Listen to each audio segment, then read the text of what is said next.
Hotep, cher Kamit, je vais faire un petit partage avec vous en ce qui concerne l'importance d'une guidance dans la voie initiatique. Pourquoi est-ce que le chercheur a besoin d'être guidé dans la voie initiatique?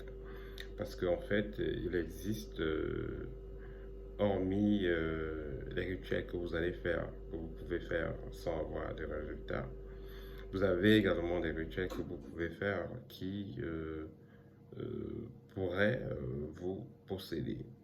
Mais également, il y a aussi des personnes proches de vous qui pourraient prendre contrôle de vos énergies, en quelque sorte vous posséder, afin de utiliser vos énergies ou afin de freiner votre avancée vers la connaissance de soi.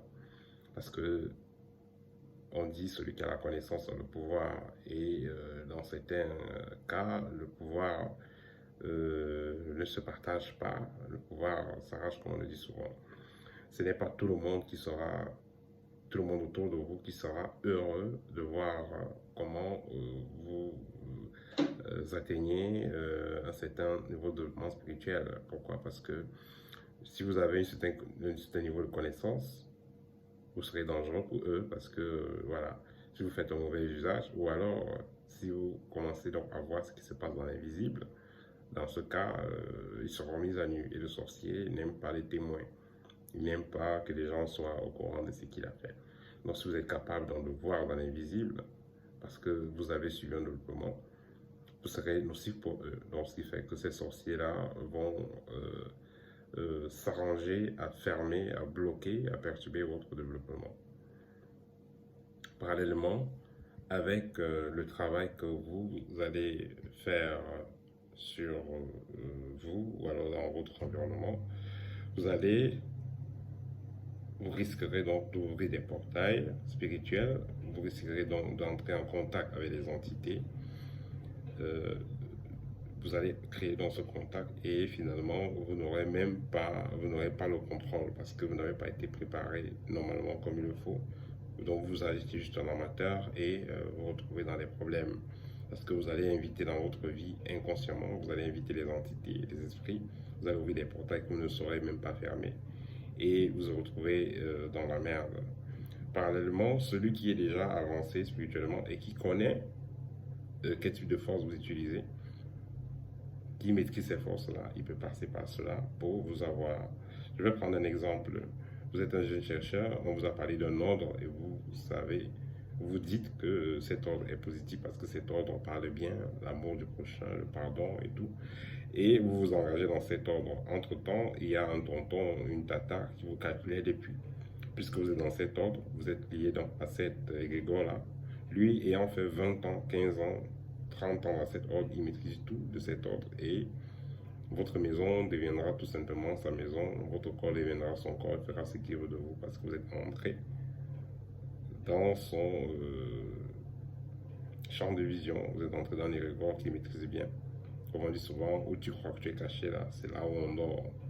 C'est pourquoi il est important d'avoir une guidance, d'être guidé par quelqu'un qui a déjà de l'expérience dans ce que vous voulez. On dit souvent, si tu veux avoir quelque chose, concentre-toi, ou alors cherche celui qui a ce que tu as déjà, celui qui connaît ce que tu veux connaître. Dans ce cas, tu vas réellement avancer. Ça s'applique sur tous les domaines de la vie. Vous voulez apprendre à construire les maisons, approchez-vous vers un architecte, celui qui construit les maisons.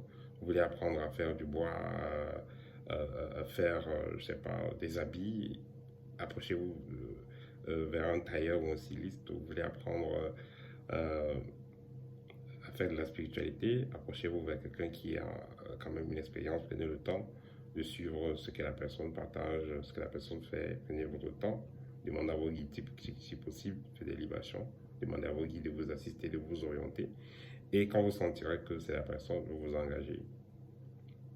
C'est la seule façon de réellement évoluer sans se mettre dans la merde, parce que c'est pas parce qu'on va vous partager sur internet le rituel X appelez tel esprit, ça va vous appeler, ça va vous donner ici, appelez tel esprit que vous pensez que ça sera réellement la solution à vos problèmes. Vous allez invoquer l'esprit Y, X ou Y et vous mettre plutôt dans une situation compliquée ou alors très compliquée.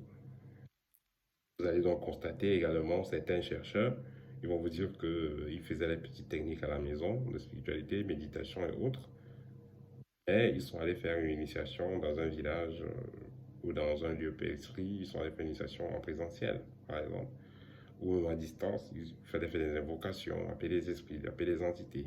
Et après quelque temps, ils se retrouvent dans des problèmes. Et là, ils ne dorment plus. Mais ils ont des attaques. Maintenant, ils voient des choses. Ils sont hantés, ils sont possédés. Alors qu'au départ, c'était pas ça. Donc, on peut dire que on a besoin d'assistance dans tout ce qu'on fait. On a besoin d'assistance, du moins à un niveau, jusqu'à ce qu'on ait maîtrisé les bases, jusqu'à ce qu'on soit capable de continuer à avancer soi-même. Voilà, ça c'était le partage que je voulais faire avec vous. Si vous êtes intéressé par l'information, n'hésitez pas à me contacter. Je vais laisser mon numéro en bas de la vidéo.